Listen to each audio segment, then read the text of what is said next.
Hi, ఎలా ఉన్నారు? నిన్నటి వీడియోలో మనం ఒక పర్టికులర్ స్టాక్ బిగ్ మొమెంటం ఇచ్చే ముందుగా పర్టికులర్ స్టేజెస్ లో ఎలా మూవ్ అవుతుందనేది చూసాం థియరిటికల్ వేలో. ఈ రోజు ఏం చేద్దామంటే సేమ్ కాన్సెప్ట్ ని ప్రాక్టికల్ వేలో పర్టికులర్ స్టాక్స్ అనేవి సేమ్ కాన్సెప్ట్ ప్రకారం మూవ్ అవుతున్నా లేదనేది చూద్దాం. సో ఇక్కడ కనుక చూసినట్లయితే మనం ఏదైనా పర్టికులర్ స్టాక్ బిగ్ మొమెంటం ఇచ్చే ముందుగా పెద్ద బేస్ అయితే క్రియేట్ చేస్తూ ఉంటుంది, కన్సల్టేషన్ అనొచ్చు. దీన్ని మనం స్టేజ్ 1 అని పిలుస్తున్నాం. ఓకే, ఈ స్టేజ్ 1 లో బ్రేక్అవుట్ ఎప్పుడు వస్తుంది అంటే ఎప్పుడైతే స్టేజ్ 1 దగ్గర లీస్ట్ రెసిస్టెన్స్ దగ్గర ఒక పెద్ద బయింగ్ స్ట్రాంగ్ బయింగ్ ఫోర్స్ వచ్చి దాని తర్వాత స్మాల్ బేస్ కూడా ఇక్కడ క్రియేట్ అవుతుంది లీస్ట్ రెసిస్టెన్స్ దగ్గర. దీన్ని మనం స్టేజ్ 1 బ్రేక్అవుట్ అని పిలుస్తాం. At the same time again momentum ఇచ్చి అగైన్ ఇక్కడ కూడా బేస్ ని కనుక క్రియేట్ చేసినా లేకపోతే స్మాల్ ఫ్లాగ్స్ ని క్రియేట్ చేసినా లేదా ఏదైనా ఒక కంటిన్యూషన్ ప్యాటర్న్ క్రియేట్ చేసినా ఇంకొక బేస్ అని మనం పిలుస్తాం. దీన్ని స్టేజ్ 2 అని పిలుస్తాం. ఇక్కడ కనుక బ్రేక్అవుట్ జరిగినట్లయితే దీన్ని స్టేజ్ 2 బ్రేక్అవుట్ అని పిలుస్తాం. రైట్, ఇదే కదా మనం మాట్లాడుకుంది. సేమ్ ఇక్కడ స్టాక్ కనుక మీరు గమనించినట్లయితే సేమ్ ప్రాసెస్ ని ఫాలో అవుతుందా లేదా అనేది చూడండి. మనం మోస్ట్లీ ఎక్కడ ఎంట్రీస్ ప్లాన్ చేస్తాం? స్టేజ్ 1 లో ఎంట్రీస్ ప్లాన్ చేస్తాం, స్టేజ్ 2 లో ఎంట్రీస్ ప్లాన్ చేస్తాం. బికాస్ ఆఫ్ ఎందుకు అంటే మనం ఇక్కడ కనుక ఐడెంటిఫై చేసినట్లయితే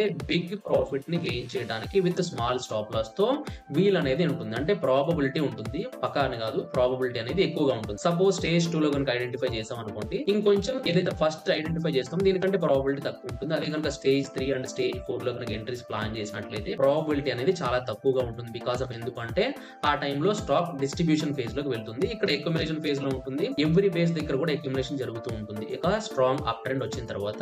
ఓకే, దట్స్ వై మనం ఓన్లీ ఇక్కడ మాత్రమే స్టేజ్ 1 ఆర్ స్టేజ్ 2 లో మాత్రమే ఎంట్రీస్ అనేవి ప్లాన్ చేస్తాం. బికాస్ చిన్న స్టాప్ లాస్ తో పెద్ద ప్రాఫిట్స్ ని మనం ఎక్స్పెక్ట్ చేయొచ్చు కాబట్టి. At the same time in detail యొక్క ఎక్స్ప్లెనేషన్ మీకు నెక్స్ట్ వీడియోలో వస్తుంది. ఆ నెక్స్ట్ వీడియోను కూడా చూడండి. దానికి ముందుగా ఒకటైతే నేను మీకు చెప్పాలనుకుంటున్నాను ఏంటి అంటే మీకు మార్కెట్ లో చాలా రకాల స్ట్రాటజీస్ అయితే అవైలబుల్ గా ఉన్నాయి అండ్ ఎక్కువ నాలెడ్జ్ కూడా ఉంది. బట్ మీరు ఏం చేస్తారు అంటే ఒక ప్రాపర్ ఒక సింగిల్ స్ట్రాటజీని ప్రాక్టీస్ చేయడం ద్వారా మీరు లాంగ్ రన్ లో ప్రాఫిటబుల్ అవ్వచ్చు. అంతే తప్ప మీ దగ్గర మల్టిపుల్ స్ట్రాటజీస్ ఉంటే మనం మల్టిపుల్ ఎంట్రీస్ ఇస్తాం ఎక్కువ మనీ వస్తాయి అనేది కాదు. మీరు చేయాల్సింది ఒకటే స్ట్రాటజీని కంటిన్యూషన్ గా మినిమం 100 ట్రేడ్స్ అయినా తీసుకుని దాని యొక్క యాగ్రెసివ్ చెక్ చేయాలి. దానికంటే ముందుగా మీరు ఏం చేయాలి అంటే ఎంట్రీస్ ఇవ్వబోయే ముందుగా ఆ పర్టికులర్ స్ట్రాటజీని బ్యాక్ టెస్ట్ అనేది తప్పనిసరిగా చేయండి. బ్యాక్ టెస్ట్ లో కనుక మీకు మంచి రిజల్ట్స్ వచ్చినట్లయితే మాత్రమే ఫార్వర్డ్ టెస్ట్ అంటే స్మాల్ క్యాపిటల్ తో విత్ స్మాల్ స్టాప్ లాస్ తో మీరు ఎంట్రీస్ అనేవి ప్లాన్ చేయండి. ఒక 6 మంత్స్ లేదా 1 ఇయర్ ఆ స్ట్రాటజీ మీద పని చేయండి. దాని తర్వాత మాత్రమే లైవ్ మార్కెట్ లో మీరు కొంచెం ఎక్కువ మనీని ఇన్వెస్ట్ చేసి చేయొచ్చు. అంతే తప్ప ఎటువంటి బ్యాక్ టెస్టింగ్ ఫార్వర్డ్ టెస్టింగ్ లేకుండా కనుక మీరు మార్కెట్ లోకి వచ్చినట్లయితే ఎక్కువ లాసెస్ చూడడానికి ఛాన్సెస్ అనేది ఉంటుంది.